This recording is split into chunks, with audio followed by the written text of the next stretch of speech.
Rolling. नमो बुद्धाय, नमो धम्माय, नमो संघाय. आता चालत आम्ही पोहोचलो आहे माहीम चर्चपर्यंत. हे एक सर्वांना परिचित असलेलं डेस्टिनेशन आहे. हजारो ख्रिश्चन बांधव इथे प्रे करत असतील. आता माहीम चर्चला क्रॉस करून आता चैत्यभूमीच्या दिशेने हा धम्म वॉक अनुमोदित होत आहे.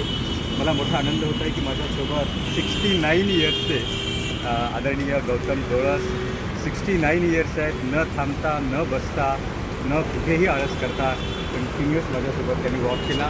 मी यांचं कौतुक करतो. 25-25 वर्षाचे गळाले, मध्ये थांबले, कोणी गाडीत बसलं, कोणी पळून गेलं, परंतु सर मात्र कायम आपल्यासोबत राहिले. आणि आपण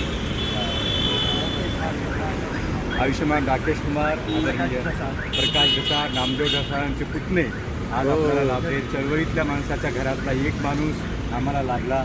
आणि आदरणीय नामदेव ढसाळांचा क्रांतिकारी पुरुष, साहित्यिक पुरुष आणि परिवर्तनाचा बदल घडवणारा पुरुष म्हणून ओळखल्या जातात.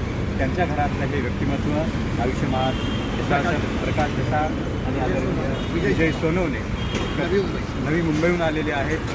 सतत चालत माहीमपर्यंत आम्ही पोहोचलो. आता माहीमपासून पुढे चैत्यभूमीच्या दिशेने निघणार आहोत. आपण सर्वांनी अनुमोदन केलं. येणाऱ्या वैशाख पौर्णिमेच्या ऐतिहासिक क्षणाचे साक्षीदार होणारी ही माणसं कोणताही आळस न करता माझ्यासोबत चालत आहेत. शांतीचा एक पाऊल. बुद्धं शरणं गच्छामि, धम्मं शरणं गच्छामि, संघं शरणं गच्छामि.